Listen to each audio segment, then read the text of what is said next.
Bonjour la famille Elsie, bonjour à tout le monde. Merci d'être là. Nous attendons vers la fin de l'année. Que Dieu vous bénisse tous. Restez branchés sur votre chaîne. Je pense aujourd'hui c'est la dernière émission de l'année, donc connectez-vous, aidez-nous à partager la vidéo et n'hésitez pas à partager dans vos groupes, invitez aussi les autres. Restez branchés juste pour quelques minutes. Et aujourd'hui, nous avons un sous-thème qui est Regarde-moi. Donc, je commence par saluer mon Fredel. Bonjour Fredel. Bonjour Madame Andy, bonjour Pasteur, bonjour tout le monde qui est branché en ces temps pour nous suivre.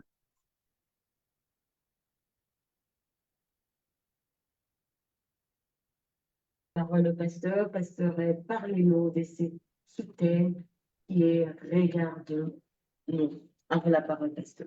Que Dieu soit loué. Nous bénissons l'Éternel pour la grâce qu'il nous fait de nous retrouver encore une fois aujourd'hui. Et merci à mon bien-aimé Del, avec qui nous avons été la fois dernière. Merci également à MC Kalinga TV qui nous a donné cette opportunité de toujours partager la parole de Dieu ici sur place. Que toute la gloire revienne au Seigneur qui nous permet d'être là. Et aujourd'hui, je pense que nous sommes en train de conclure avec la révélation des fils de Dieu. Ce sujet tiré de Romains 8, euh, où nous avons travaillé presque aujourd'hui 2 ans.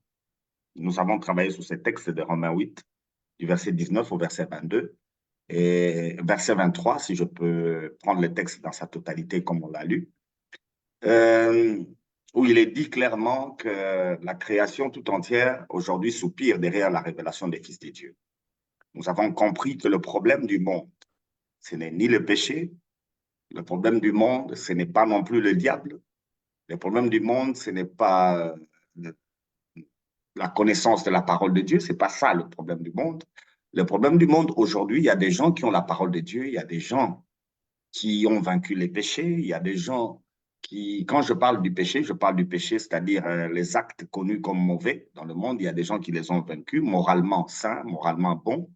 Et il y a des gens qui ont vaincu la maladie, qui ne tombent pas malades. Il y a des gens qui ont vaincu tout ce qu'on a comme problème sur la terre, qui ont l'argent, qui ont vaincu le chômage, qui ont vaincu la pauvreté. Mais pendant que je parle, ces gens-là sont en tourment, pouvaient être dans ce cas-là, parce que la création tout entière est en train de soupirer. Et elle a été soumise à la vanité. Nous l'avions déjà démontré ici. Donc l'émission d'aujourd'hui, ce sera à la fois un rappel, un résumé et aussi une conclusion de tout ce qu'on a eu à dire. C'est pourquoi on pourra peut-être se répéter sur certaines choses qu'on a déjà traitées, on pourra se répéter, mais juste pour permettre à celui qui nous rejoint pour la dernière fois dans cette fin d'année de comprendre de quoi on a eu à parler pendant longtemps et de suivre la voie sur laquelle nous nous trouvons parce que nous pensons que la solution au problème du monde, c'est la parole de Dieu qui nous l'a accordée dans ce texte de Romains 8 où il est demandé à chacun d'avoir la révélation des fils de Dieu. Et c'est là, dans 2 émissions passées, j'ai parlé du docteur Ondoa, qui a interprété un texte des Éphésiens, des Écritures, pour nous dire que le Christ, aujourd'hui, est le premier-né d'entre plusieurs fils. Et à partir de ce texte-là, il nous fait comprendre qu'aujourd'hui, nous sommes plusieurs fils de Dieu. Dieu n'a plus un seul fils. Dieu a plusieurs fils. Et dans ces fils-là, il y a tous ceux qui croient. Nous qui croyons, nous sommes aujourd'hui fils de Dieu. Nous qui croyons que Jésus est mort pour le pardon de nos péchés, il est ressuscité pour notre justification.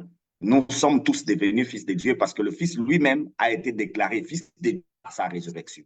Donc, comprenez, mes bien-aimés, vous qui nous rejoignez aujourd'hui, que la solution au problème du monde, c'est que vous puissiez reconnaître un homme que Dieu vous a envoyé. Parce que l'œuvre de Dieu elle-même, ce n'est pas tout ce qu'on pense. Ce n'est pas chanter, ce n'est pas prêcher, ce n'est pas voyager pour aller prêcher, ce n'est pas balayer un bâtiment, ce n'est pas construire un bâtiment, ce n'est pas donner l'argent. L'œuvre de Dieu, c'est que vous croyez à la personne que Dieu vous envoie. Et ne pas connaître cette personne, c'est déjà le problème. Et beaucoup de gens se retrouveront devant Jésus et diront, je fais ceci en ton nom, je fais cela en ton nom. Et le Seigneur dira clairement, éloignez-vous de moi, euh, gens de l'iniquité, je ne vous ai jamais connu.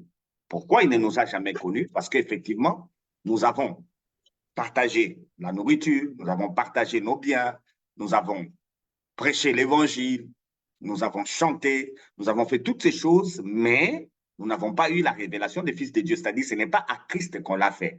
Or, Christ, pour agir en sa faveur, il faut connaître la personne que lui vous envoie. Et nous en avons déjà parlé dans plusieurs de nos émissions ici. Et aujourd'hui, si je peux donner un thème, je peux dire à celui qui est en train de suivre, regarde-nous. Regarde-nous. Nous qui sommes là, regarde-nous. Et je dirais, à la conclusion, même maintenant, à l'introduction, je dirais déjà à quiconque est chrétien d'avoir le courage de se pointer quelque part et de dire, regardez-moi. Il faut avoir ce courage. Mais dans un contexte purement chrétien, on ne peut pas dire regarde-moi, parce que la foi en Christ, ou bien le salut, comme beaucoup le disent, ils disent que le salut est individuel. C'est faux. C'est faux. Le salut s'est accompli à la croix. Jésus n'est pas mort pour lui. Le salut ne sera jamais individuel. Le salut, c'est un problème d'un envoyé qui apporte le salut à l'autre. Le salut n'est pas individuel. Si tu ne connais pas l'endroit où Dieu t'a envoyé, tu ne travailleras pas pour le salut. Et c'est pourquoi il y a des versets dans la Bible mal interprétés où on dit il faut travailler pour votre salut. Et les gens pensent que je peux être sauvé, je commence encore à travailler pour être sauvé. Non, c'est juste pour démontrer que le salut n'est pas individuel. Vous êtes sauvé pour le salut des autres. C'est ça le principe. Dieu a aimé le monde, il a donné son Fils unique, qui est Jésus. Et dès qu'il a donné Jésus comme Fils unique, tous ceux qui sont sauvés deviennent aussi Fils uniques. Et aujourd'hui, pardon, tous ceux qui sont sauvés deviennent aussi fils de Dieu. C'est pourquoi aujourd'hui, Dieu n'a plus un fils unique. Et c'est dans ce sens-là que nous allons travailler aujourd'hui. Donc, si je pourrais donner un thème aujourd'hui, c'est regarde-nous. Et c'est le texte de Acte 3 qui va nous aider à mieux expliciter ce que nous voulons dire dans cette conclusion sur la révélation des fils de Dieu. Acte 3, c'est un texte connu de tout le monde presque, et nous allons le relire, et il va nous aider à travailler dans la révélation des fils de Dieu. Il va nous aider à conclure sur la révélation des fils de Dieu, et ce sujet est un sujet éternel. Quand nous concluons, c'est pour que nous puissions prendre un autre sujet sur lequel on va traîner. Mais en réalité, la révélation des fils de Dieu, c'est un sujet éternel. Dans l'éternité, Dieu a trouvé plusieurs fils avec lesquels il restera éternellement. Nous serons au ciel en tant que fils de Dieu. Donc, on peut en parler jusqu'après notre mort. Mais si nous arrêtons maintenant, c'est parce que nous voudrions l'année prochaine tabler sur un autre sujet qui pose problème aujourd'hui. Et c'est pourquoi je demanderai si on va me l'accorder. J'ai demandé beaucoup de choses, mais pour l'année prochaine, je demanderai si on peut me l'accorder, que nous puissions parler en clair et en clair de l'évangile. Que nous puissions en parler. Parce que j'entends parler trop, évangile, évangile. Que nous puissions en parler, que nous puissions tous comprendre c'est quoi l'évangile. Ça va nous aider. Si l'année prochaine, on peut travailler sur ça, ça va nous aider. Mais pour cette année, nous concluons d'abord. Acte 3, 1 jusqu'à 6, si mon bien-aimé d'elle peut nous aider à lire ça. Nous lisons Acte 3, de 1 jusqu'à 6. Pierre et Jean montaient ensemble au temple à l'heure de la prière. C'était la 9e heure. Il y avait un homme boiteux de naissance qu'on portait et qu'on plaçait tous les jours à la porte du temple appelé la Belle, pour qu'il demandât l'aumône à ceux qui entraient dans le temple. Cet homme, voyant Pierre et Jean qui allaient y entrer, leur demanda l'aumône. Pierre, de même que Jean, fixa les yeux sur lui et dit, regarde-nous. Et il les regardait attentivement, s'attendant à en recevoir de quelque chose. Alors Pierre lui dit, je n'ai ni argent, ni or, mais ce que j'ai, je te le donne au nom de Jésus-Christ de Nazareth. Lève-toi et marche. Amen. Gloire au Seigneur. Vous êtes chrétien? Ça veut dire que vous êtes comme Jésus. Le disciple, c'est quelqu'un qui est comme Christ. C'est-à-dire ce que Jésus fait, le disciple peut le faire. Il peut le faire plus que Christ même.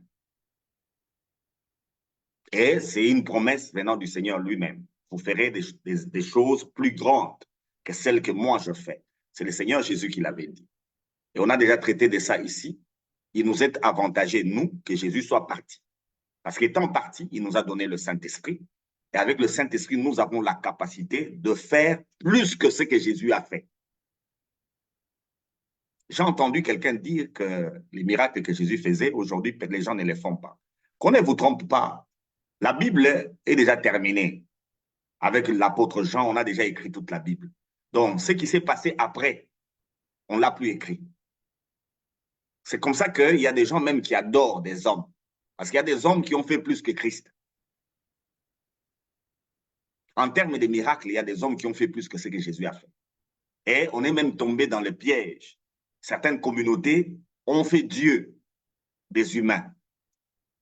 Nous avons vu l'apôtre Paul qui a refusé d'être appelé Dieu parce qu'il voulait être déifié, lui et Silas, à cause d'un miracle qu'ils ont fait. Les gens d'Athènes ont crié, les dieux sont venus nous voir. Paul a enlevé les habits, il a dit non, nous sommes des hommes comme vous.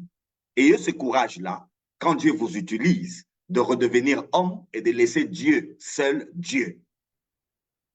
Parce qu'en termes de miracles, Dieu nous utilise au-delà de ce que Jésus a fait. Il y a des choses que moi j'ai vécues, que Jésus n'a jamais vécues. Dans sa vie ici sur terre, des choses que moi j'ai déjà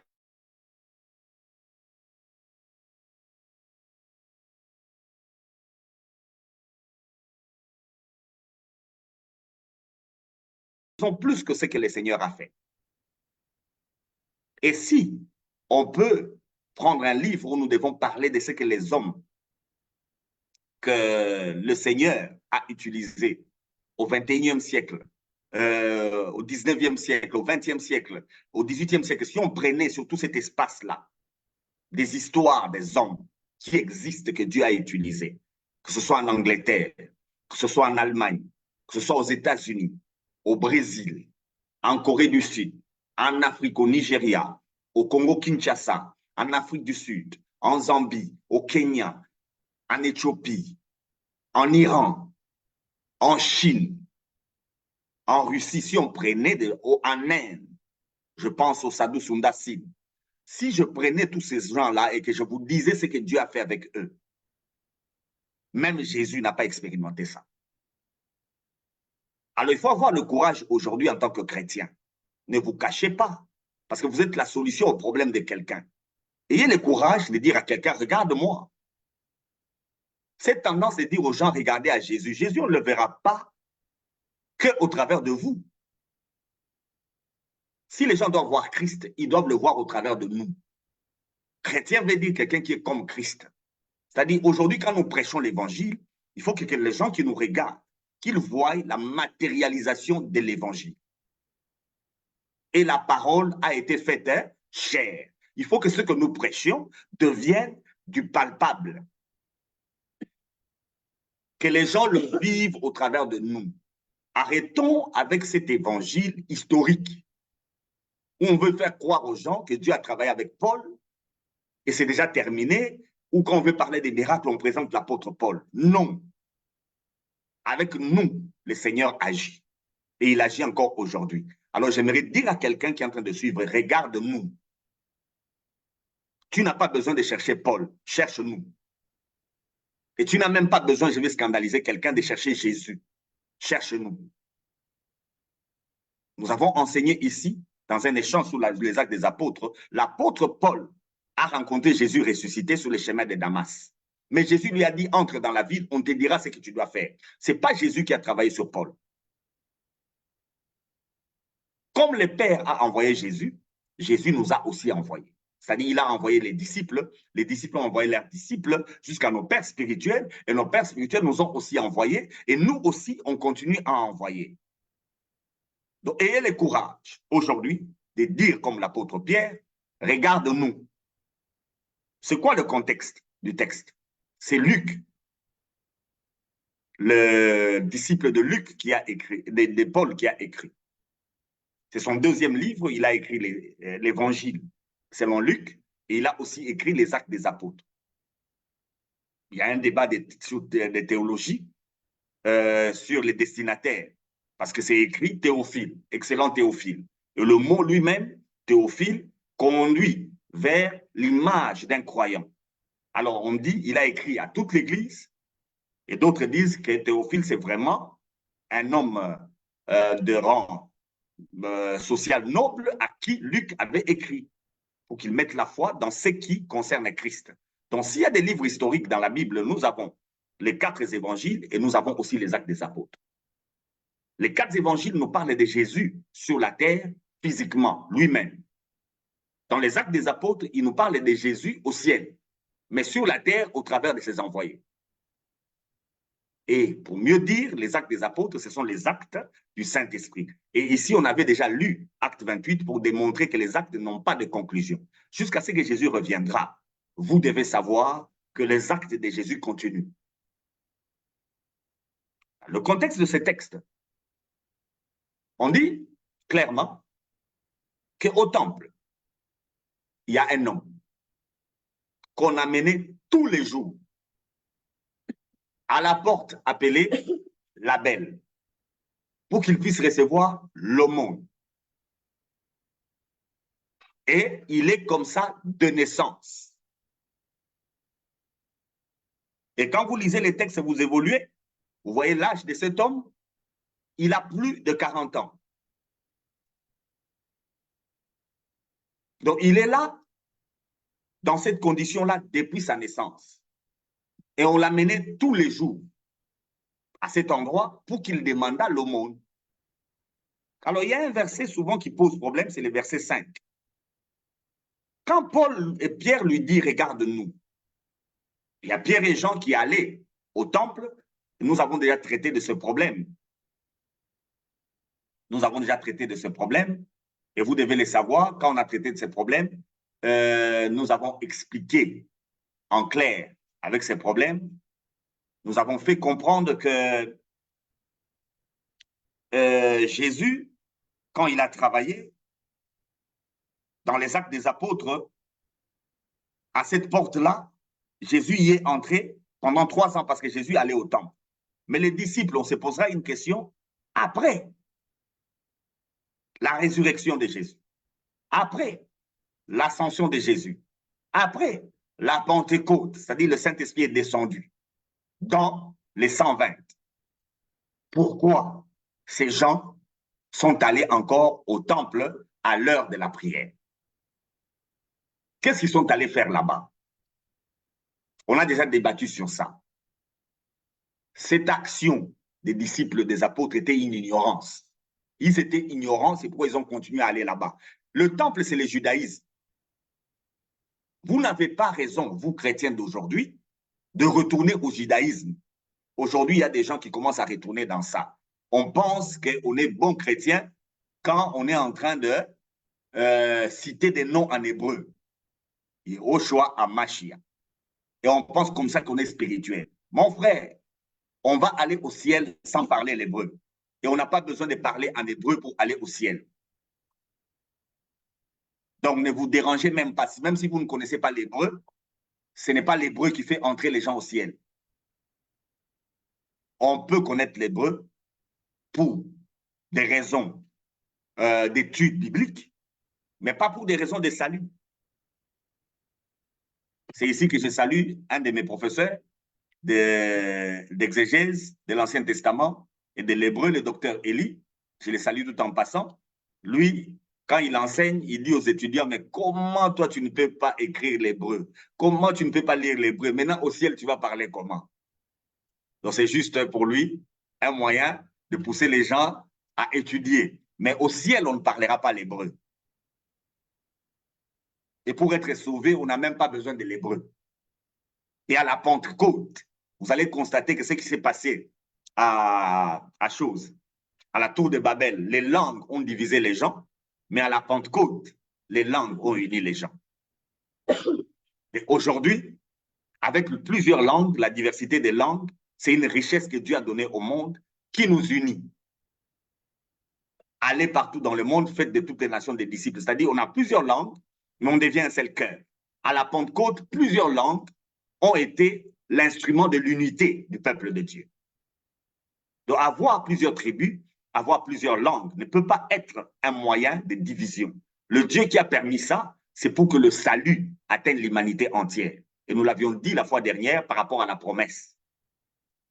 Par rapport à la promesse, il a été dit à Abraham, toutes les nations seront bénies en toi. C'est-à-dire, on doit avoir plusieurs langues et toutes ces langues seront bénies en lui. Mais les apôtres se rendent au temple pour la prière, à l'heure de la prière. C'est pratiquement 15 heures, si je peux mettre ça aujourd'hui. Alors, quand ils sont en train d'y aller, ils doivent entrer par la porte qu'on appelle la porte la Belle. Or, à cette porte-là, on amène un paralytique de naissance. On le place là. Et c'est pourquoi je parlais du verset 5. Au verset 5, il dit ceci. Quand on lui a dit « regarde-nous », il est dit, et il est regardé attentivement, s'attendant à recevoir de quelque chose. Cet homme était convaincu qu'il va recevoir quelque chose. Pourquoi cette conviction? Pourquoi cette conviction? Tout tourne autour de cette porte. Et tout tourne autour de la religion qu'on appelle le judaïsme. Moïse avait recommandé une prière dans la journée 5 fois. Tout Israélite devait aller au temple 5 fois, comme David le faisait. Et en construisant le temple, David a mis ça en règle, les gens y allaient. Ils y vont au matin, c'est par rapport au sacrifice qu'on faisait. Alors quand on y va, Moïse a mis en place les offrandes qu'on amène aussi au temple. Et parmi ces offrandes, il y a l'aumône. Il y a 5 formes d'offrandes qu'on a menées au temple. Quand quelqu'un va au temple, il a des offrandes avec lui. Et parmi ces offrandes, il y a l'aumône. L'aumône, c'est l'offrande qu'on ne donne pas aux Lévites, qu'on ne donne pas aux sacrificateurs, mais plutôt aux pauvres, aux nécessités, aux malades, ainsi qu'aux boiteux. Alors, le temple de Salomon a été construit avec une porte où le prince devait entrer. Et la porte où les princes entrent, c'est effectivement la porte où les riches aussi entrent. Et quand on entre au temple de Jérusalem, ce n'est pas tout le monde qui passe par la même porte.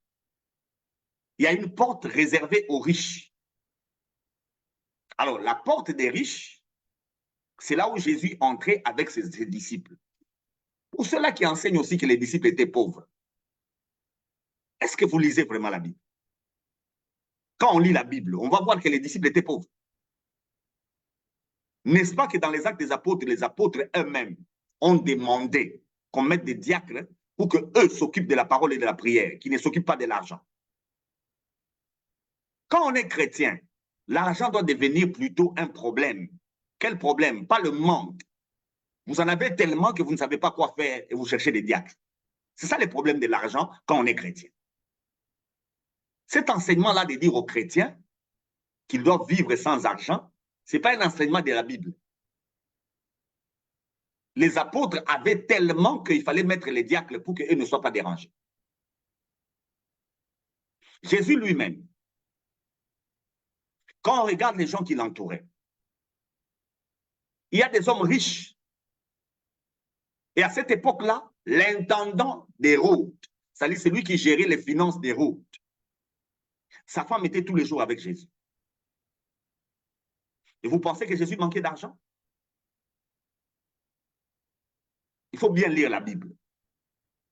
La porte par laquelle Jésus allait au temple, parce que Jésus est venu dans le judaïsme, il est venu pour accomplir la loi. Il devait observer la loi. Il allait au temple. Et la porte par laquelle il entrait, c'est la même porte où les apôtres entraient. Parce que ce sont des gens riches.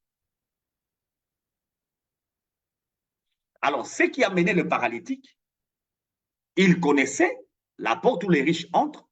C'est pourquoi, comme lui doit recevoir l'aumône, on les déposait là chaque jour pour qu'il reçoive l'aumône. C'est comme ça que quand Pierre lui dit « regarde-nous », effectivement, il s'attend à recevoir de l'argent. Pourquoi?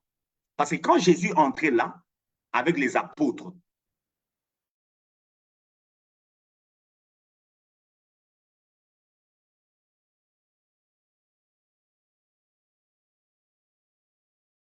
l'argent de ces gens-là. Alors, quand Pierre lui dit « regarde-nous », le monsieur est convaincu qu'il va recevoir de l'argent. C'est ce qu'il attendait. Et vous qui me suivez en ce moment, vous avez un problème. Effectivement, en nous suivant, la plupart, entre guillemets, les chrétiens aujourd'hui, vous avez besoin des miracles. Et vous vous attendez effectivement à recevoir le miracle. Et je vous dis que le miracle existe jusqu'à aujourd'hui. Et il continue à se faire. Et quand je dis regarde-nous, les miracles, vous devez l'avoir. Cependant, les miracles, vous ne l'aurez pas comme vous pensez. Tout le monde n'a pas de problème d'argent. Parce qu'on pense que l'argent répond à tout. C'est lui qui a dit que l'argent répond à tout. Il a dit dans un contexte où il est regretté. L'argent ne répond pas à tout. Il y a des choses où, quand vous retrouvez là avec votre argent, vous ne vous en sortez pas. Et quelqu'un est en train de m'écouter maintenant. Avec votre argent, vous n'avez pas de solution. Alors regardez-nous. Il s'entendait à recevoir l'argent parce que Jésus entrait par là et Jésus a toujours donné l'argent. Ce paralytique était informé que Jésus ressuscitait les morts. Ce paralytique était informé que Jésus faisait marcher les paralytiques. Ce paralytique était informé que Bartimée avait recouvert la vue par Jésus. Ce paralytique était informé de tous les miracles que Jésus faisait et Jésus entrait par cette porte. Jésus ne l'a jamais touché. Donc ce paralytique était convaincu que pour lui, Jésus ne peut rien faire. Pendant 3 ans, il a vu Jésus passer par là. Avec ses disciples, il ne s'est rien passé. Et j'ai dit à quelqu'un qui est en train de nous suivre maintenant là, effectivement, votre situation, elle a perduré. Elle a perduré parce que vous n'avez pas la révélation des fils de Dieu. Vous avez fréquenté les églises, oui. Vous avez fréquenté des hommes qui ont l'onction, oui. Mais ce ne sont pas ces hommes-là que Dieu vous a envoyés. Avec la révélation des fils de Dieu, le Saint-Esprit lui-même, il vous mettra en face de la personne que lui a choisie, en qui il a mis toutes les grâces pour vous donner la solution. Priez pour avoir cette révélation. Priez pour avoir cette révélation. C'est pourquoi n'ayez pas honte en tant que chrétien. Quand vous vous retrouvez quelque part, ça ne sera jamais au hasard. Ça peut être dans un avion, ça peut être dans un taxi, ça peut être n'importe où un problème surgit pendant que vous êtes là. Dieu ne travaille pas avec des hommes forts. Dieu travaille avec des hommes qui sont disponibles. Quand vous êtes là où il vous a envoyé et qu'un miracle doit se faire, il le fera par vous. Ce n'est pas une question de don. On va parler de dons spirituels aujourd'hui. Ce n'est pas une question de don, c'est d'abord une question de disponibilité et de fidélité. Si Dieu vous envoie quelque part, il fera les miracles par vous. Pierre et Jean, c'est eux deux qui entraient au temple. Les autres n'étaient pas là. Comme il y avait eux deux qui entraient au temple et que le paralytique a demandé de l'argent, Pierre a regardé. Lui ne s'occupe que de la prière et de la parole. Il ne s'occupe plus des questions d'argent. Cet homme qui est dans le besoin, ce n'est pas l'argent qu'on va lui donner. Cet homme qui est dans les besoins, aujourd'hui, on a des pasteurs sociaux. Un pasteur qui paye les minervales des gens. Je ne suis pas contre ça, mais ce n'est pas le travail du pasteur. Le travail du pasteur, c'est amener les gens au salut. Le travail du pasteur, c'est démontrer que la parole que nous prêchons ne se limite pas seulement à parler, mais dans une démonstration de puissance. Vous pouvez payer pour quelqu'un un voyage pour qu'il aille se faire soigner n'importe où. La guérison ne vient pas d'un médecin. La guérison, elle est spirituelle. On n'a pas toujours besoin de dépenser de l'argent pour envoyer des gens aller se faire soigner. On n'a pas toujours besoin de dépenser de l'argent pour aller enterrer. Je vois des hommes de Dieu dépenser beaucoup d'argent pour enterrer des gens. Or, cet argent-là, on peut l'utiliser pour autre chose, mes frères. Ressusciter les morts. Ce n'est pas encore fini. Ce n'est pas encore fini. Regarde-nous. Le monsieur attendait l'argent. Parce qu'on lui a toujours donné l'argent. Jésus qui est entré par là donnait l'argent. En fait, cet homme-là était assis là, pas pour Jésus. Il était assis là pour Pierre et Jean. Il fallait que Jésus s'en aille pour que Pierre et Jean fassent le miracle. Donc, il y a des gens dans des églises qui traînent dans leur maladie parce que le père spirituel continue à rester là. Père spirituel dégagé. Laissez la place aux enfants spirituels, le miracle va se faire. Il ne passera pas par vous. Il fallait que Jésus s'en aille. Que Pierre reste maintenant à la tête de l'église et cet homme-là va marcher. Jésus, avec toute son onction, ne peut pas faire marcher cet homme-là. C'est Pierre. Parce qu'il faut la révélation des fils de Dieu. Et Pierre pouvait aussi se dire, Jésus lui-même entré par ici. Il n'a jamais fait marcher cet homme. Donnons-lui seulement l'argent comme le Seigneur nous montrait. Non, quand le Saint-Esprit est arrivé, même ce que Jésus faisait, on ne le fera plus. Nous, on va faire autre chose. Parce qu'il y a des gens qui nous disent, Jésus n'a jamais fait ça. Oui, Jésus n'a jamais fait ça, c'était lui. Nous, on le fera. Il a laissé ses paralytiques dans cet état. Ça, c'est Jésus. Mais Pierre, je n'ai ni or ni argent. Ce qu'il avait dans sa poche. Il avait dans sa poche l'or. Il avait dans sa poche aussi l'argent. Comme il allait au temple, c'est qu'il avait l'argent. Il connaissait les offrandes qu'on va donner là-bas. Il avait les moyens pour les offrandes parce qu'il allait au temple. Mais voilà qu'à cette porte-là, il refuse d'utiliser son argent. Il revient à sa mission première, c'est utiliser la grâce que Dieu a placée en lui. Au nom de Jésus, lève-toi et marche. La suite, c'est que cet homme-là ne s'est pas levé directement. C'est Pierre qui l'a pris par la main. Si mon bien-aimé peut nous lire le verset 7 là, pour qu'on voie le contexte.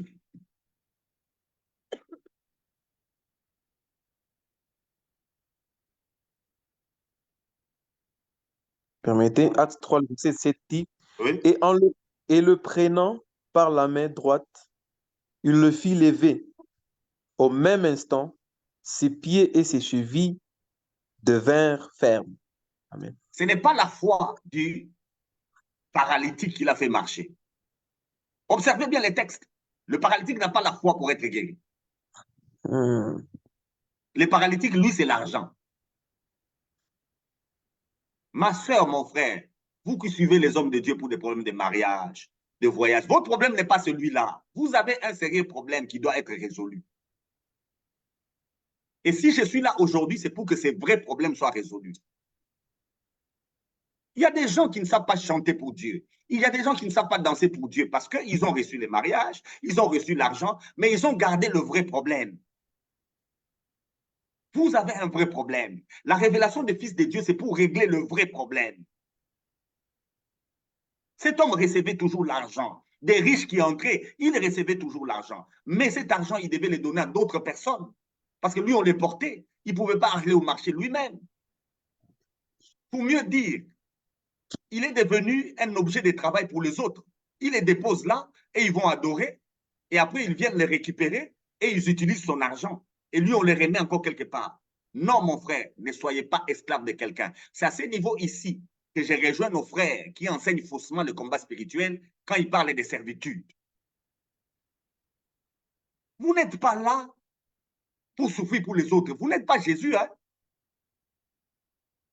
Il y a des gens aujourd'hui qui ont ce que mon père spirituel appelle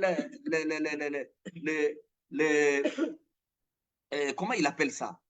Il appelle ça, j'ai oublié comment il appelle, mais je vous dirai, mais ça s'exprime par quoi?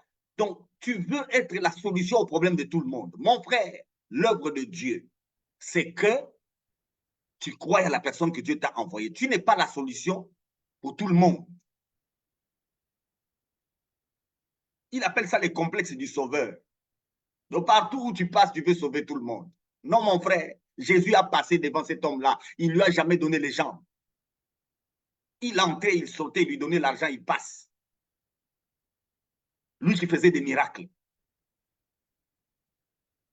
Parce qu'il savait que ce cas ici, ce n'est pas pour moi. Ce cas, c'est pour Pierre. Et Pierre qui a marché avec Jésus, qui voyait que Jésus donnait l'argent. Mais quand lui, il arrive, il ne donne pas l'argent.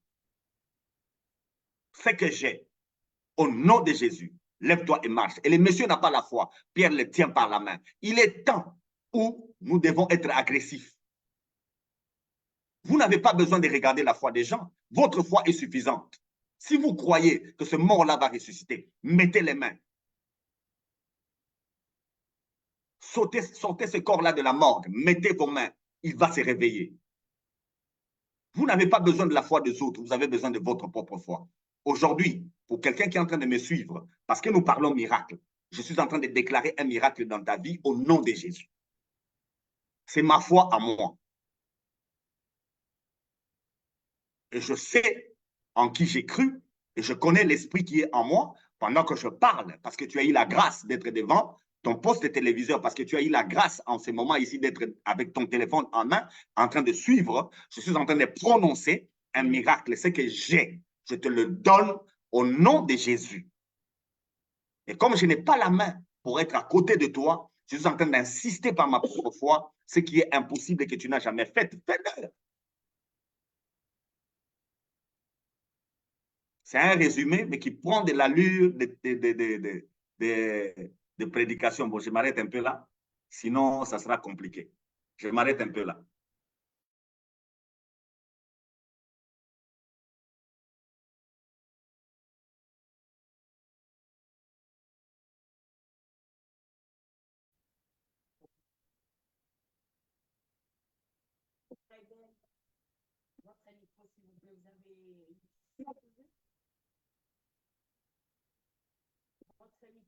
Ouais. Vous avez une question, Fadel?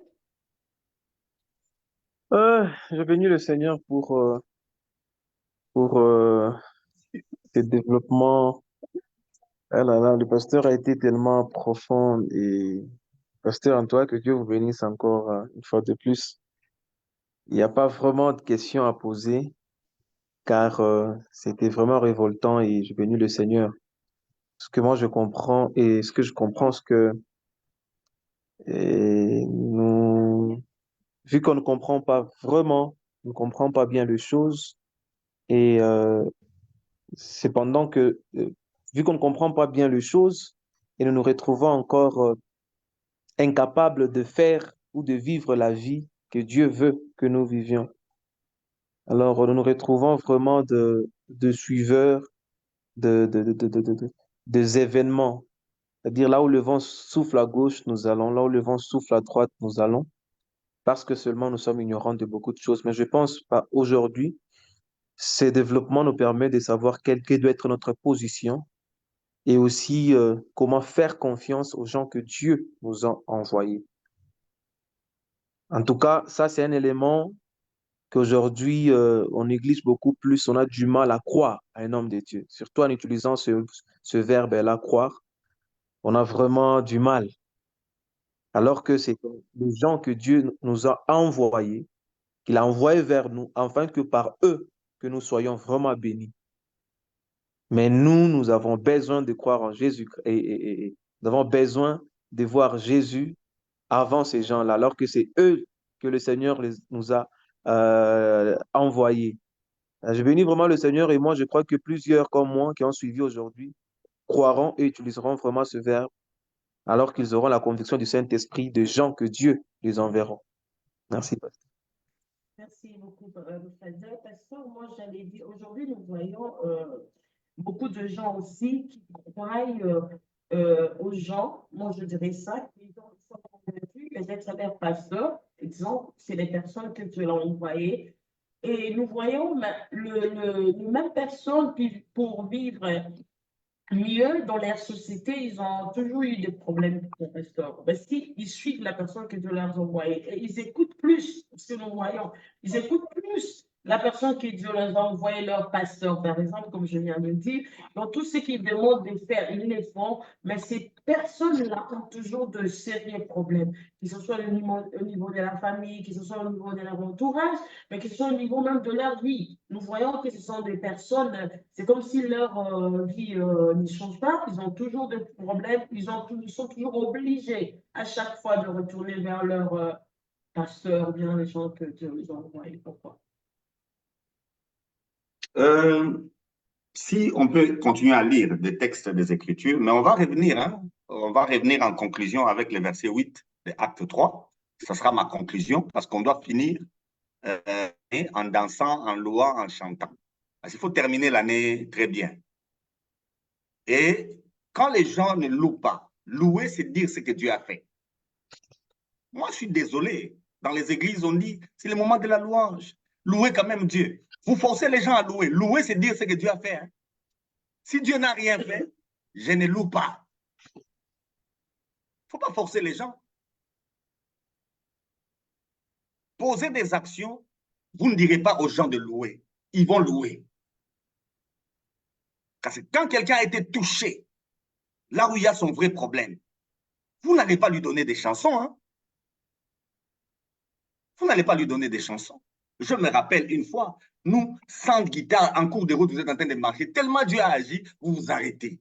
Vous commencez à chanter en cours de route et vous êtes en train de danser. En cours de route, vous dansez, vous dansez, vous dansez. Et les gens qui passent et regardent, ils disent, mais ces gens sont devenus fous. Si Dieu a agi, on devient fou. Le problème, c'est parce que Dieu n'agit pas. Et comme mon bien-aimé d'elle vient de le dire, quand on veut que Dieu agisse, ce n'est pas lui qui descend. Il travaille au travers des gens que lui a envoyés. Et le plus grand problème, je le répète encore, de l'Église, c'est que vous ignorez qui vous êtes et vous ignorez aussi les gens que Dieu vous a envoyés. C'est ça les deux problèmes. Ce paralytique, s'il avait demandé la guérison à Jésus, il ne l'aurait jamais eu. Il ne l'aurait jamais eu. Et si les disciples avaient demandé à Jésus de guérir le paralytique ne serait jamais guéri. La guérison du paralytique, ce sont les disciples. Et si les disciples étaient passés sans le toucher, il ne serait jamais guéri. Il fallait cette révélation. Pierre a eu la révélation de qui il est. Même si Jésus ne t'a jamais fait marcher, regarde-nous. Parce que nous, il nous a donné ce pouvoir. Alors, au nom de Jésus, lève-toi et marche. Le Messie n'a pas cru. Il l'a pris par la main avec audace. Il est temps maintenant de faire des choses avec audace. Il est temps de faire les choses avec audace. Cette année qui est en train de s'achever, soyez audacieux. N'ayez pas peur de ce que les gens vous disent à côté. Soyez audacieux. Il est des temps, quelqu'un qui n'a jamais marché depuis sa naissance, tu le tiens par la main, tu le fais lever. Il pouvait se poser la question, Jésus lui-même est passé par ici, il n'a jamais touché. Hein? Pierre pouvait se dire cela. Jean qui était à côté pouvait lui dire, hey, attention, attention mon frère, attention, Jésus n'a pas fait ça. Et s'il ne marche pas? On pouvait lui dire ça. Mais ce n'est pas ce qui a été fait. Il l'a tenu par la main et le monsieur a marché. On y reviendra. Mais lisons quand même. 1 Pierre, c'est un texte que nous avions lu la fois dernière, on le répète. J'avais dit qu'on va faire des répétitions. 1 Pierre, chapitre 4, le verset 10. 1 Pierre 4, le verset 10 dit, comme des bons dispensateurs des diverses grâces de Dieu, que chacun de vous mette au service des autres le don qu'il a reçu. Amen. Au service des autres. Des autres. Nous avons travaillé ici sur les uns les autres. Quand on parle des autres, il ne s'agit pas d'une église. Il s'agit des gens chez qui on vous a envoyé. Ça peut être une société. Ça peut être une parcelle. Ça peut être une communauté linguistique. Ça peut être une catégorie sociale. Mais mettez les dons que vous avez reçus au service des autres. Et Dieu vous a donné ce talent avec un seul objectif pour qu'il réponde aux besoins des autres.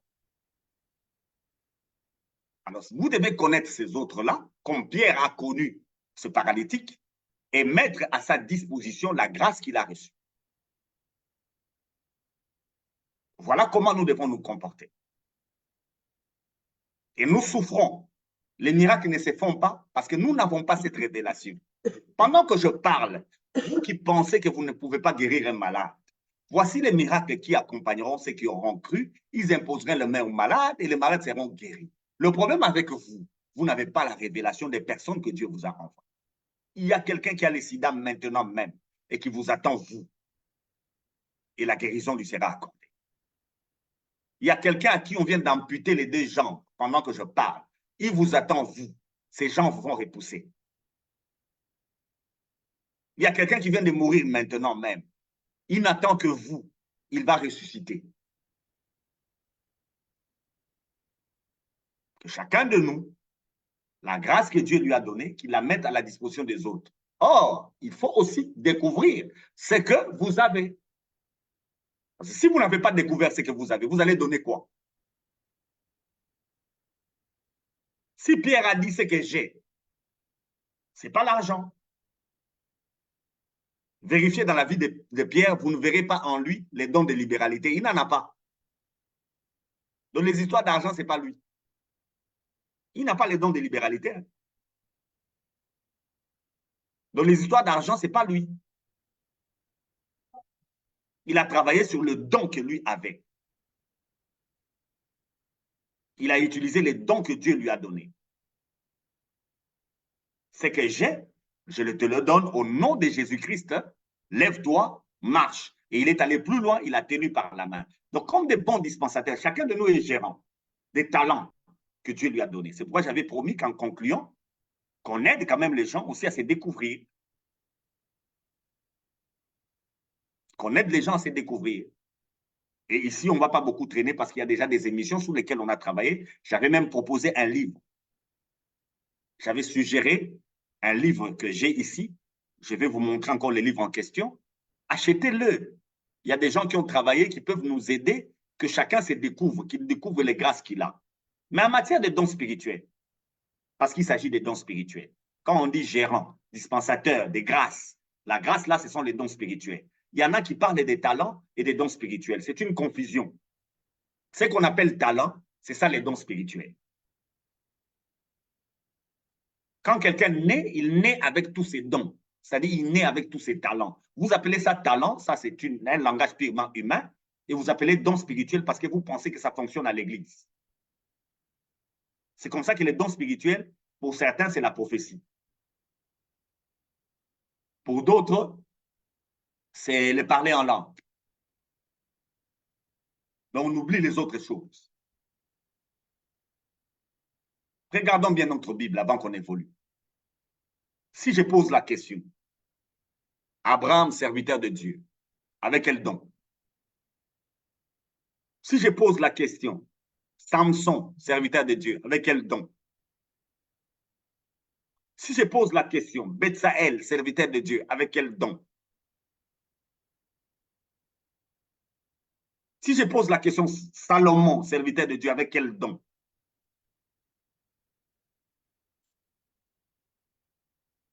Vous voyez que je peux ajouter Esther. Esther, servante de l'Éternel, avec quel don? Quand on va chercher, on verra que les dons spirituels, ce n'est pas les 9 dons cités dans 1 Corinthiens 12. Pas seulement ces dons-là. Ce n'est pas seulement ce qu'on ajoute dans Romains 12. Il y a plus que ça dans la Bible. On est à environ 40 dons. On est à environ 40 dons. Donc, vous devez les savoir.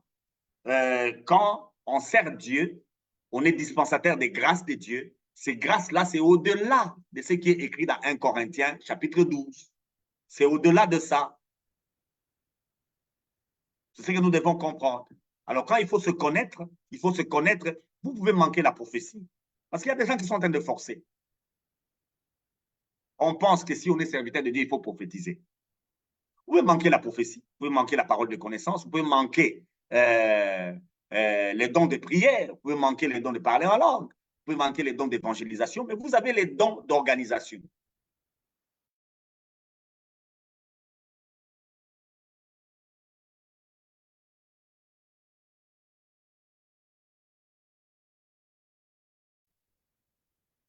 Mais aujourd'hui, nous les lisons, Luc.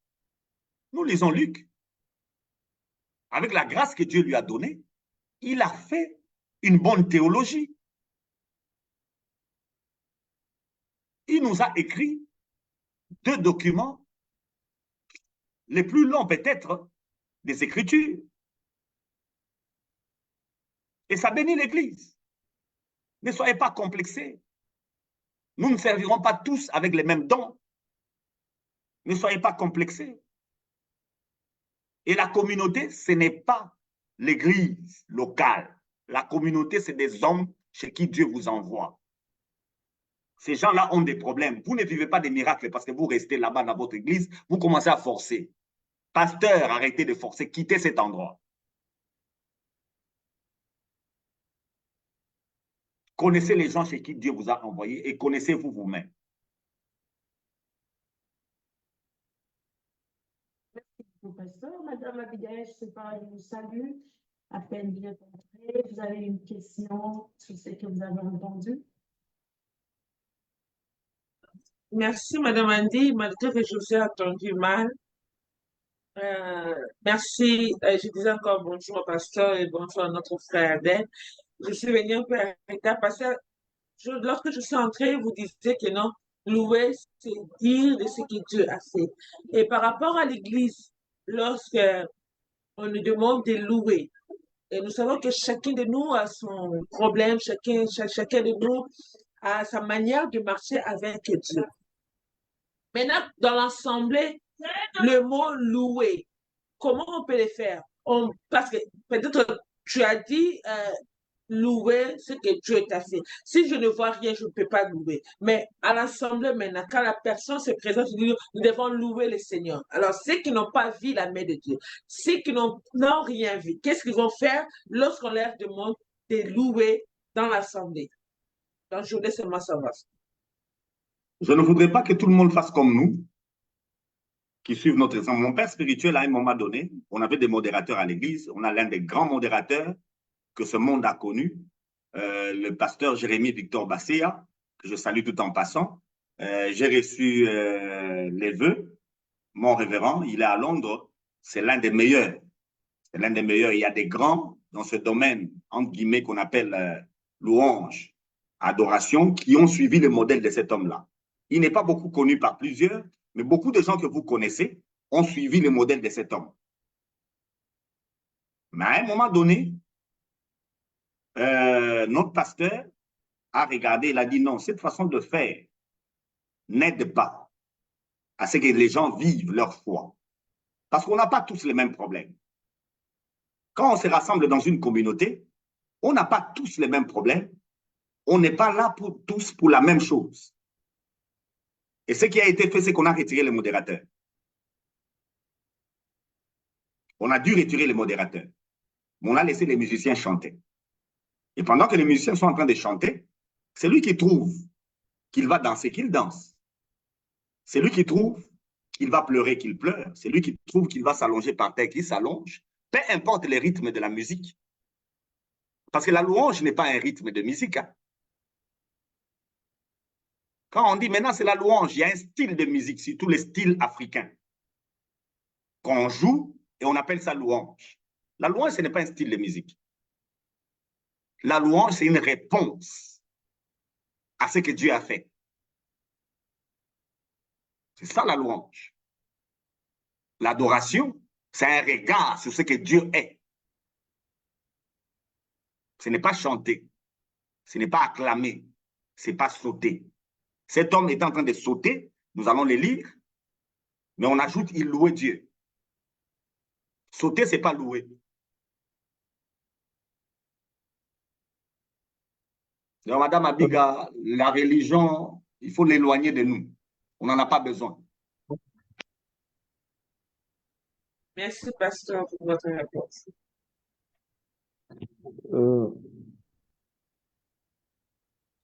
Je voulais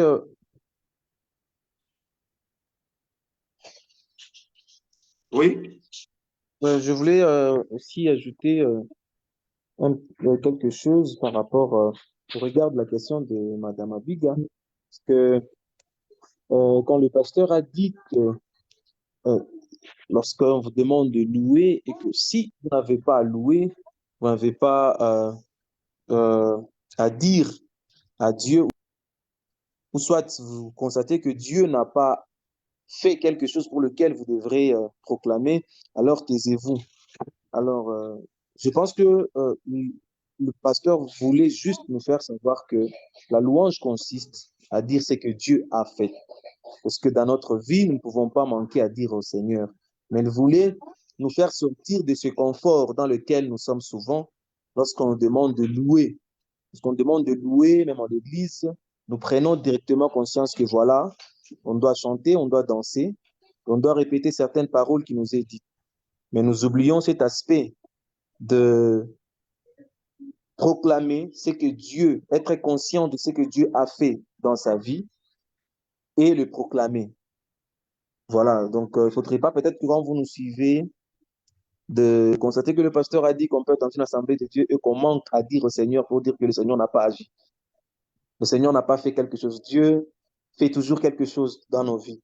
Même quand nous nous réveillons, nous pouvons le bénir pour le souffle de vie qu'il nous a donné. C'est quelque chose. Mais le pasteur voulait que nous soyons des gens qui expérimentent des choses avec le Seigneur, qui désirent vivre des choses avec le Seigneur. Et que quand on demande de louer, c'est pas seulement répéter les paroles d'une chanson, danser, comme il a encore dit, mais c'est devant des gens qui sont passionnés de vivre quelque chose avec le Seigneur au quotidien de notre vie et de le proclamer à chaque fois qu'on demande de louer, non pas seulement reprendre un cantique, mais dire ce que le Seigneur a dit, même ce que le Seigneur a fait. Cela pourra aussi fortifier même celui qui est à côté de nous, pourra aussi le fortifier en voyant ce que Dieu a fait dans nos vies. Merci beaucoup. Je crois qu'il a voulu atténuer et descendre un peu. Mais ce que je voulais dire, c'est effectivement, vous devez comprendre, nous le verrons l'année prochaine. L'année prochaine, on va rester sur l'évangile. C'est un grand problème. Vous forcez les gens à louer parce qu'ils n'ont pas l'évangile. Vous forcez les gens à adorer parce qu'ils n'ont pas l'évangile. Quelqu'un qui a l'évangile, lui-même est une adoration, lui-même est une louange. Vous forcez parce que les gens n'ont pas l'évangile. Donnez l'évangile aux gens. Ils seront louanges eux-mêmes. Quand ils chantent, c'est la louange. Quand ils dansent, c'est la louange. C'est l'adoration. Parce que c'est des gens qui sont eux-mêmes, qui comprennent ce que Dieu a fait. Et par rapport à ce que Dieu a fait, j'aimerais dire, c'est déjà accompli. C'est pourquoi Pierre dit au paralytique, ce que j'ai, je te le donne. C'est déjà fait. Le problème de ce monde, c'est que tu ne te connais pas et tu ne connais pas les gens chez qui Dieu t'a envoyé. C'est ça le grand problème. C'est ça le grand problème. Quand on est en Christ, on doit se connaître. Et je répète encore, soyez audacieux. Maintenant, là, avant que cette année se termine, soyez audacieux. Faites quelque chose que vous n'avez jamais fait sur quelqu'un.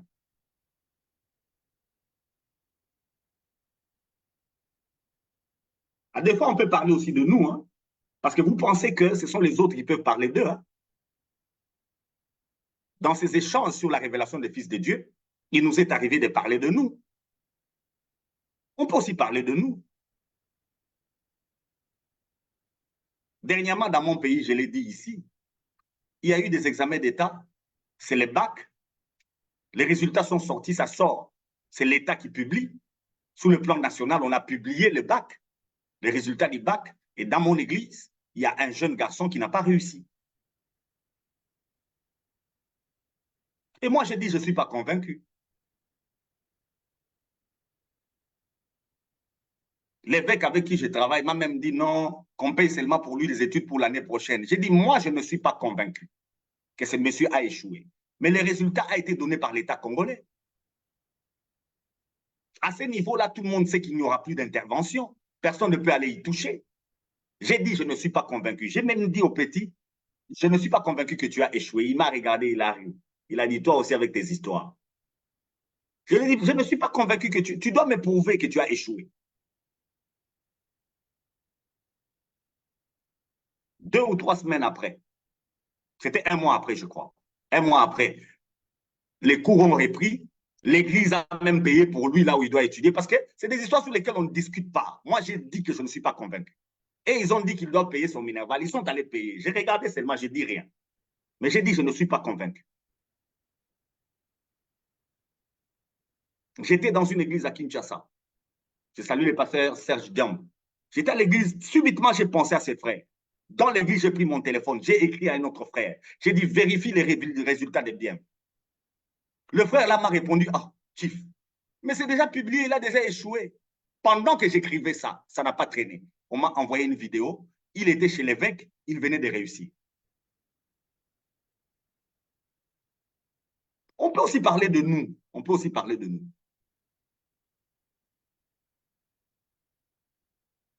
On peut aussi parler de nous, mais ce n'est pas de ça notre histoire. Nous, on est pour l'évangile. Nous, on vient pour l'évangile. On n'est pas là pour vous dire ce que Dieu fait avec nous. Mais j'aimerais vous dire que Dieu agit. Et pendant que je parle, il agit encore. Posez la question aux membres de mon église. Ça fait 6 ans aujourd'hui. J'ai déclaré qu'il n'y aura plus de morts à l'église. Nous, on vit en Afrique. En Afrique, il y a des maladies. Et on n'a pas tous les soins qu'il faut. Il y a des gens qui tombent sérieusement malades. Il y a une fois un enfant qui est tombé malade. Totalement, il n'y avait plus de sang. Mais j'ai dit à l'église, il n'y aura plus de morts. Et j'ai mis l'église à défi. C'est lui qui commet l'erreur de mourir. Je le ressuscite pendant qu'on est en train de l'enterrer. Comme ça, il va rentrer avec la honte. Je vais les ressusciter pendant qu'on l'enterre. C'est-à-dire, on a mis le corps à la morgue, on l'a sorti, on a mis dans les cercueils, on est en train de faire descendre. C'est à ce moment-là que je vais ressusciter. Et tout le monde à l'église a peur de mourir. Hein. Parce que tout le monde ne veut pas avoir honte. Et ce n'est pas de la blague, ça fait 6 ans. Je parle d'une église africaine. Je parle d'une église africaine. Vous qui êtes en Occident, vous pouvez être à 15, vous ne tombez pas malade. Je parle d'une église africaine. C'est en Afrique. Et dans un coin où la vie est un peu difficile. Les gens tombent sérieusement malades. Mais ça fait 6 ans, il n'y a pas de mort. Nous n'avons jamais enterré. J'ai détruit ce ministère-là où moi, pasteur, je vais enterrer un fidèle. J'ai détruit ce ministère. Et on utilise des versets faux. Dieu a donné, Dieu a repris, que le nom de l'Éternel. Quel Dieu a donné, quel Dieu a repris?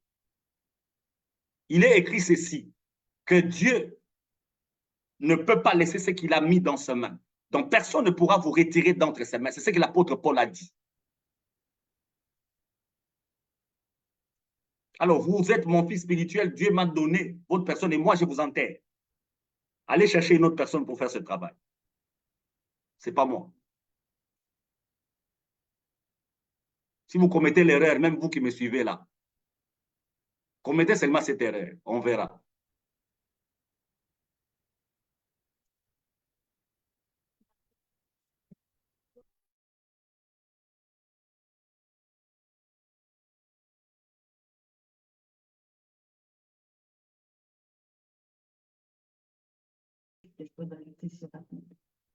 Bon, c'est l'émission de la fin de l'année pour clôturer la révélation des fils de Dieu. Je suis en train de saluer tout ce que Dieu nous a donné. Ils sont éparpillés dans le monde entier. J'aimerais dire que Dieu vous bénisse de partout où vous êtes. Je bénis en particulier le révérend Jean Bosco Kindomba, qui est mon père spirituel. Et je bénis aussi tous les pasteurs de l'église de la Borne, parce que c'est une église qui est sortie de mon père spirituel, le révérend Jean Bosco, qui est un fils de Jacques Vernon. Et je les bénis tous partout où ils sont, tous ceux qui sont sortis de l'église de la Borne. Et je suis au Katanga, je suis en train de bénir tous ceux qui sont sortis de la vision de ce grand homme, Albert Lukusa. J'aimerais que tous ces gens soient bénis. Et tous ceux qui suivent l'évangile correct que nous prêchons, j'aimerais que de partout où vous êtes nombreux, je ne saurais pas citer les noms, que l'Éternel vous bénisse. Mais que mon frère me lise d'abord, on conclut avec ça si vous permettez, on peut faire passer quelques temps, même 5 minutes, 1 Corinthiens 12, 7, et après on va revenir à acte 3, 8 pour conclure. 1 Corinthiens 12, 7. 1 Corinthiens 12, j'ai vu mon bien-aimé Dauphin en ligne, j'ai vu aussi Dora en ligne, Daniel les justes qui sont en ligne, que Dieu vous bénisse énormément. L'Agnora, lui, on dit avec lui Makomi. Il loue Dieu de la manière dont vous ne pouvez pas imaginer. Une fois, on doit encore le recevoir Dauphin. Ça sera quelque chose de bon. Oui. 1 Corinthiens 12, 7. Or, à chacun la manifestation de l'Esprit est donnée pour l'utilité commune. Donc, ne me demandez pas de faire un miracle pour me plaire. L'erreur de plusieurs, c'est vouloir faire des miracles pour que les gens vous connaissent. Non, je ne ferai jamais un miracle pour qu'on me connaisse. C'est pour l'utilité de la communauté. Cet homme avait besoin de marcher. Cet homme avait besoin de louer l'Éternel. Cet homme avait besoin aussi de servir Dieu. Dans la condition où il était, il ne pouvait pas le faire. C'est pourquoi l'apôtre l'a fait marcher. Les miracles, ce n'est pas pour nous plaire à nous, ce n'est pas pour nous rendre populaires. Ce n'est pas pour nous rendre populaires. Les miracles, c'est pour l'intérêt du royaume. Quand il s'agit du royaume, j'ai fait un miracle. Quand il s'agit pour l'intérêt du royaume, l'intérêt de la communauté, le miracle va se faire. Et quand j'ai refusé d'enterrer un fils spirituel, c'est mon choix. J'ai décidé comme ça. Je n'irai pas, vous n'allez pas m'entendre, moi, enterrer quelqu'un qui est mon fils. Vous n'allez pas m'entendre. Je ne le ferai pas. Et c'est lui qui commet cette erreur. Peu importe ta maladie, tu commets cette erreur, c'est ton problème. Tu vas rentrer à la maison avec la honte. Parce que toute la poudre qu'on mettra sur toi, le formel qu'on va mettre sur toi, tu sortiras avec. Mais le premier élément, tu dois d'abord avoir la révélation de qui est ton père, si réellement je le suis. S'il n'y a pas cette révélation, il n'y a pas non plus cette relation. C'est pour l'utilité commune. Et le dernier verset, Acte 3, 8. Acte 3, 8. D'un saut, il fut debout. Il s'est mis à marcher. Il entra avec eux dans le temple, marchant, sautant et louant Dieu. Lisez-moi les 5 livres de Moïse, en particulier Exode et Lévitique. Allez les étudier. Nombre comme Deutéronome. C'est là où on a donné tout ce qu'il faut faire quand vous entrez au temple. Ajoutez à ça les règles que David et Salomon ont données pour quelqu'un qui doit entrer au temple. Vérifiez s'il y a quelque part où c'est écrit, quand on entre au temple, on doit sauter dedans. Vérifiez s'il y a un verset qui dit ça. Peut-être que moi, je peux me tromper, mais vérifiez. Moi, je ne connais pas un texte où on a écrit que quand on entre au temple, on peut entrer en sautant. On peut entrer en louant, mais pas en sautant. C'était interdit chez les Juifs. Mais le monsieur là, avec ce que Jésus a fait au travers des apôtres, il a créé une nouvelle chose dans les temples. Nos cultes sont des cultes froids parce que les gens n'expérimentent pas ce que Dieu a fait. Si nous sommes dans un culte où les gens expérimentent ce que Dieu a fait, c'est pourquoi je salue tout en passant tous ceux qui sont sortis du sang précieux et l'Église sang précieux en général. Nos cultes à nous sont des shows. C'est ce que je vois dans les concerts, mais pour nous, c'est les cultes.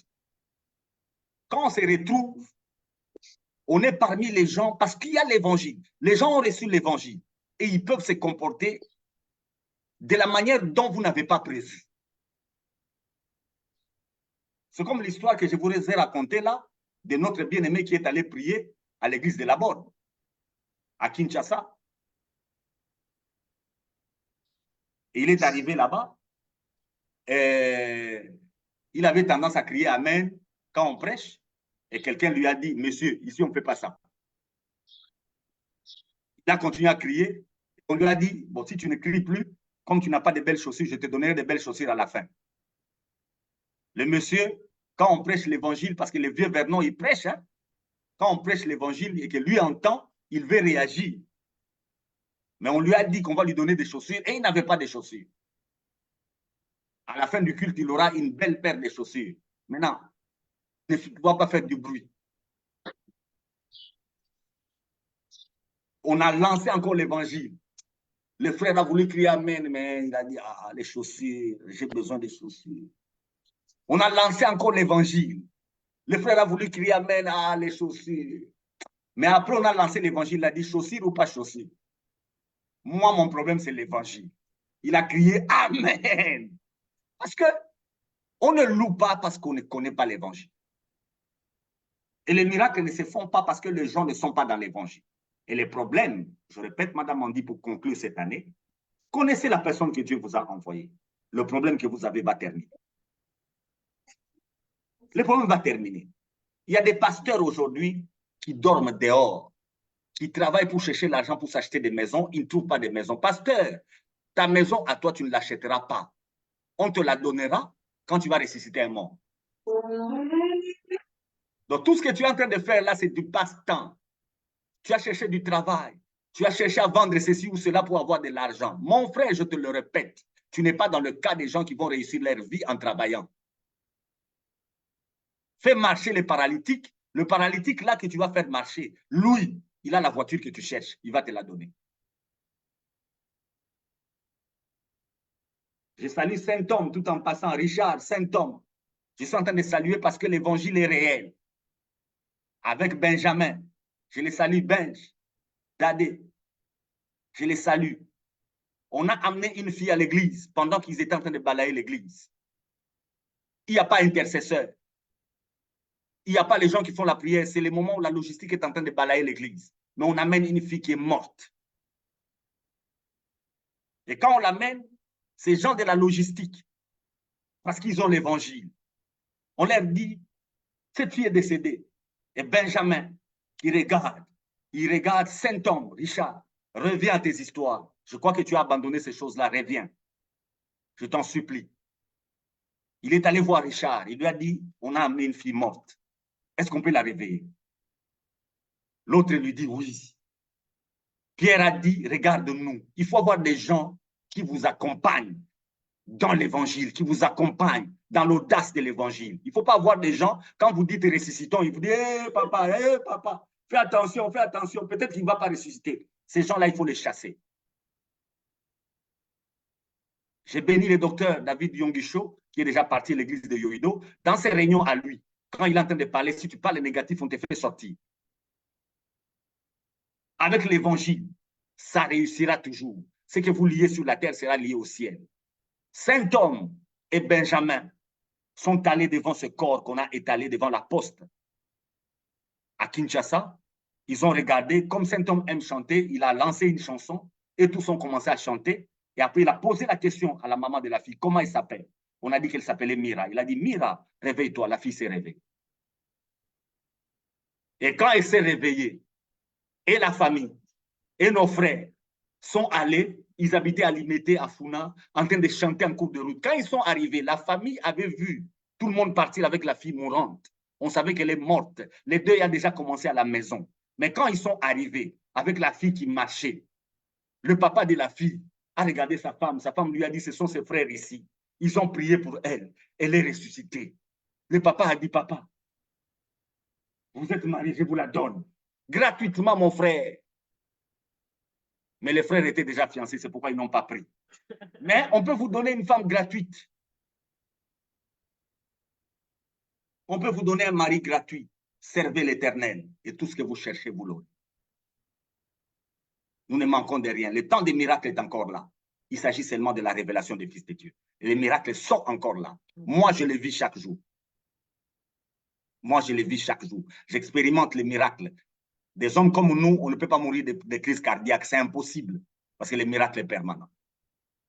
Alors, mon bien-aimé d'elle, effectivement, les gens peuvent souffrir. Toi aussi, tu l'avais dit. Les gens peuvent souffrir dans ce monde parce que le monde est livré à la vanité. Je ne dis pas que parce qu'on a cru, la souffrance disparaît. Non, la souffrance est là et nous sommes la solution à la souffrance. Nous-mêmes, on peut passer par des moments difficiles, mais on en sort toujours. On en sort toujours.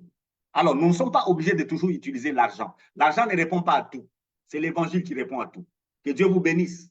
Et mes meilleurs vœux, l'année prochaine, on revient avec l'évangile, surtout le pardon éternel. Merci beaucoup, Pasteur Freddy, pour toi. Et je remercie toute la famille LC et tous ceux qui nous suivent tous les jours. Soyez abondamment bénis. Restez branchés sur votre chaîne. Excusez-moi. On se retrouve l'année prochaine, 2024, avec un nouveau thème que nous allons vous amener, le pardon éternel. Soyez bénis. Bonne année, bonne année. On est ensemble, les familles. Bonne année. Bonne année. Joyeux Noël. Bye.